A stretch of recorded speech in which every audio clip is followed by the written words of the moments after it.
মধ্যপ্রাচ্যে আমেরিকা ও ইসরায়েলের আক্রমণের প্রথম দিনই ধরে নেওয়া হয়েছিল ইরান এই যুদ্ধে হয়তো এক সপ্তাহের বেশি টিকতে পারবে না। এমনকি মার্কিন প্রেসিডেন্ট ডোনাল্ড ট্রাম্পও সম্প্রতি ইরানকে নিঃশর্ত আত্মসমর্পণ করতে বলেছেন। কিন্তু ইরান আত্মসমর্পণ করবে তো দূরের কথা, খোদ আমেরিকার মধ্যপ্রাচ্যে অবস্থিত সকল ঘাঁটিতে আক্রমণ চালায় এবং গুঁড়িয়ে দেয়। সেই সাথে আমেরিকার রাডার সিস্টেমও ধ্বংস করে দিয়েছে বাহরাইন, আরব আমিরাত, কাতার, কুয়েত, জর্ডান ও সৌদি আরবে আক্রমণের মাধ্যমে। ইরানের সর্বোচ্চ নেতা আয়াতুল্লাহ আলী খামেনি ও ঊর্ধ্বতন সামরিক কর্মকর্তাদের ২৮শে ফেব্রুয়ারি আক্রমণের মাধ্যমে মেরে ফেলার পরও কিভাবে ইরান এই যুদ্ধ চালিয়ে যাচ্ছে আর আমেরিকা ও ইসরায়েলের নাভিশ্বাস ছুটিয়েছে, আজকের ভিডিওতে থাকছে তারই ডিটেলস বর্ণনা। তাই ভিডিও শুরু থেকে শেষ পর্যন্ত আমাদের সাথেই থাকুন। মধ্যপ্রাচ্যে চলমান উত্তেজনার প্রেক্ষাপটে ইরান যে সামরিক কৌশল ব্যবহার করছে সেটি আন্তর্জাতিক নিরাপত্তা বিশ্লেষকদের মধ্যে নতুন করে আলোচনার জন্ম দিয়েছে।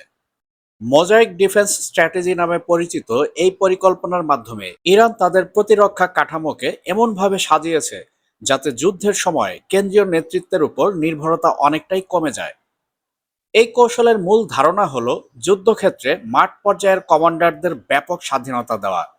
ফলে প্রেসিডেন্ট বা শীর্ষ সামরিক নেতৃত্ব যদি কোনো হামলায় নিহতও হন, তবুও সামরিক ইউনিটগুলো নিজেদের সিদ্ধান্তে অভিযান চালিয়ে যেতে পারবে। প্রতিরক্ষা বিশ্লেষকদের মতে ইরাক যুদ্ধের অভিজ্ঞতা থেকেই ইরান উপলব্ধি করেছিল যে ভবিষ্যতে যুক্তরাষ্ট্র ও ইসরায়েল তাদের প্রধান প্রতিপক্ষ হতে পারে। আর ইরান এটাও বুঝতে পারে সরাসরি প্রচলিত যুদ্ধক্ষেত্রে তাদের মোকাবেলা করা খুবই কঠিন। তাই ইরান আইআরজিসি বা তাদের ইসলামিক রেভলিউশনারি গার্ড কর্পসকে ৩১টি প্রাদেশিক ইউনিটে পুনর্গঠন করে। এই ইউনিটগুলোর প্রত্যেকটি লজিস্টিক ও অপারেশনাল দিক থেকে স্বয়ংসম্পূর্ণভাবে পরিচালিত হয়। ফলে কেন্দ্রীয় সদর দপ্তরের অনুমোদনের অপেক্ষা না করেই তারা নির্ধারিত লক্ষ্যবস্তুতে হামলার সিদ্ধান্ত নিতে পারে। ইরানের পররাষ্ট্রমন্ত্রী আব্বাস আরাকচি জানিয়েছেন, দেশের এই মোজাইক ডিফেন্স কৌশল এখন পুরোপুরি সক্রিয় রয়েছে। এর ফলে কোনো আক্রমণের দায় অস্বীকার করা কিংবা দ্রুত আবারও হামলা চালানো তুলনামূলকভাবে সহজ হয়ে গিয়েছে। বিশ্লেষকদের মতে স্বাধীন ইউনিটগুলোর কারণে অনেক সময় উপরের নেতৃত্বকে না জানিয়ে দ্রুত আক্রমণ পরিচালনা করা সম্ভব হচ্ছে। ইরান তাদের সামরিক অভিযানে উন্নত গোয়েন্দা তথ্য ব্যবহার করছে বলেও বিভিন্ন সূত্রে জানা গিয়েছে। বিশেষ করে চীনের স্যাটেলাইট নেটওয়ার্ক থেকে প্রাপ্ত রিয়েল টাইম তথ্যের উপর নির্ভরতা বাড়িয়েছে তেহরান। একই সঙ্গে চীনের সঙ্গে কৌশলগত অংশীদারিত্ব ইরানের অবস্থানকে আরও শক্তিশালী করেছে। প্রায় $৪৫০ বিলিয়ন একটি চুক্তির আওতায় চীন ইরানে অবকাঠামো উন্নয়নে বিনিয়োগ করবে এবং বিনিময়ে দীর্ঘমেয়াদে জ্বালানি সরবরাহ পাবে। উপসাগরীয় অঞ্চলেও উত্তেজনা বাড়ছে। বিভিন্ন প্রতিবেদনে বলা হয়েছে ইরান মার্কিন ও পশ্চিমা স্বার্থকে লক্ষ্য করে হামলা চালাচ্ছে। সংযুক্ত আরব আমিরাতে একদিনে 7টি ব্যালিস্টিক ক্ষেপণাস্ত্র এবং 131টি ড্রোন নিক্ষেপের ঘটনা আন্তর্জাতিক মহলে ব্যাপক আলোচনার জন্ম দিয়েছে। বিশ্লেষকদের মতে মোজাইক ডিফেন্স কৌশলের ফলে ইরানের প্রতিটি অঞ্চল এখন কার্যত আলাদা যুদ্ধক্ষেত্রে পরিণত হয়েছে। এতে যুক্তরাষ্ট্র ও ইসরায়েলকে দীর্ঘস্থায়ী সংঘাতে জড়িয়ে পড়ার আশঙ্কা তৈরি হয়েছে। ইরানের কোনো নির্দিষ্ট নেতা বা কোনো সদর দপ্তর ধ্বংস করলেও ইরানের প্রতিরোধ সহজে ভেঙে পড়বে না বলে মনে করছেন সামরিক বিশেষজ্ঞরা। এদিকে ইরানের সেনাবাহিনীর এক মুখপাত্র জানিয়েছেন, গত ২৪ ঘন্টায় দেশটির সশস্ত্র বাহিনী ৩টি দেশে পাল্টা হামলা চালিয়েছে। এসব অভিযানে প্রায় ২২০ জন মার্কিন সৈন্য ও কমান্ডার নিহত বা আহত হয়েছেন বলে দাবি করা হয়েছে। একই সঙ্গে এই অঞ্চলে অবস্থিত মার্কিন সামরিক স্থাপনা ও সম্পদের উল্লেখযোগ্য ক্ষয়ক্ষতির কথাও বলা হয়েছে।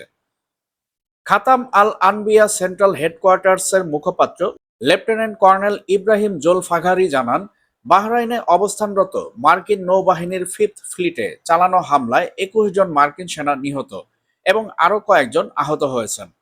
পাশাপাশি সংযুক্ত আরব আমিরাতের আল ধাফরা বিমান ঘাঁটিতে হামলার সময় প্রায় ২০০ জন মার্কিন সামরিক সদস্য নিহত বা আহত হয়েছেন বলেও তিনি উল্লেখ করেন। পারস্য উপসাগরের উত্তরাংশে যুক্তরাষ্ট্রের মালিকানাধীন একটি তেলবাহী জাহাজকেও লক্ষ্যবস্তু করা হয়েছে বলে তিনি জানান। মধ্যপ্রাচ্যের এই উত্তেজনাপূর্ণ পরিস্থিতি নিয়ে কাতারের আমির Sheikh Tamim bin Hamad Al Thani যুক্তরাষ্ট্রের প্রেসিডেন্ট ডোনাল্ড ট্রাম্পের সঙ্গে টেলিফোনে কথা বলেছেন। কাতার নিউজ এজেন্সির প্রতিবেদনে বলা হয়েছে, ফোন আলাপে থানি ট্রাম্পকে সতর্ক করে বলেন, এই অঞ্চলের বর্তমান পরিস্থিতি আরো খারাপ হলে তা আন্তর্জাতিক শান্তি ও নিরাপত্তার উপর গুরুতর প্রভাব ফেলতে পারে। কাতার সহ উপসাগরীয় অঞ্চলের বিভিন্ন দেশের উপর ইরানের সাম্প্রতিক ড্রোন ও ক্ষেপণাস্ত্র হামলার পরিপ্রেক্ষিতেই দুই নেতার মধ্যে এই আলোচনা হয়।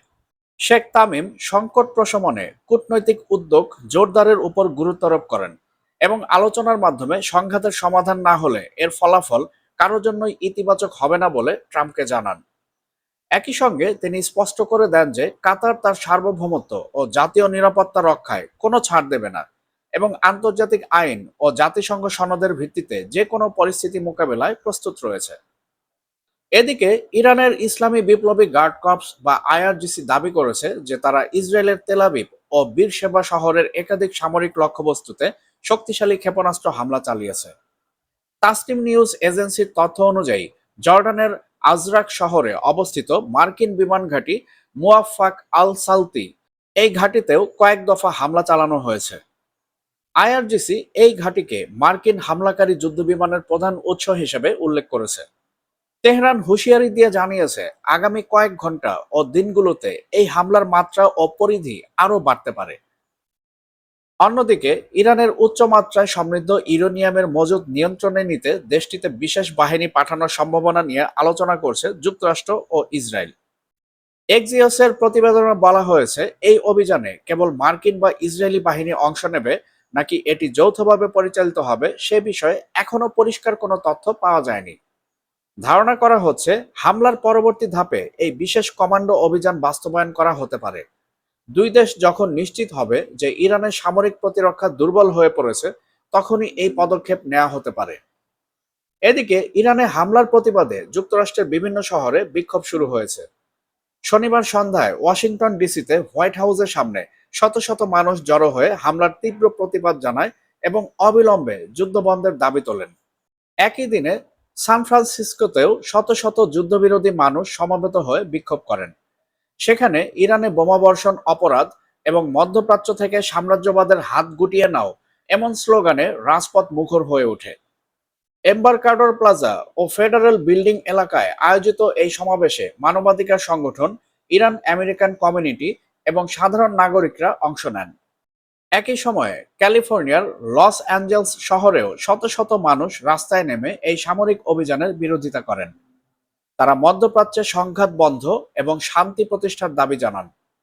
ব্যানার ও প্লেকার্ড হাতে বিক্ষোভকারীরা ইরানের যুদ্ধ বন্ধ করো, গণতন্ত্রের নামে আগ্রাসন নয় এবং মধ্যপ্রাচ্যে শান্তি ফিরিয়ে আনো এমন নানা স্লোগান দেন।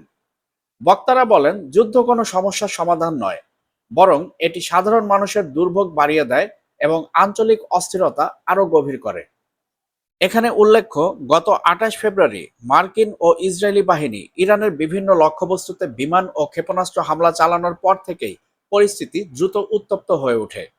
এর পরপরই যুক্তরাষ্ট্রের অন্তত ৫০টি শহরে যুদ্ধবিরোধী আন্দোলন ছড়িয়ে পড়ে। সান ফ্রান্সিসকোর বিক্ষোভে অংশগ্রহণকারীরা শুধু যুদ্ধবিরতির দাবি তোলেননি, বরং মার্কিন কংগ্রেসের অনুমোদন ছাড়া প্রেসিডেন্ট ডোনাল্ড ট্রাম্প প্রশাসনের এমন সামরিক সিদ্ধান্তেরও কঠোর সমালোচনা করেছেন।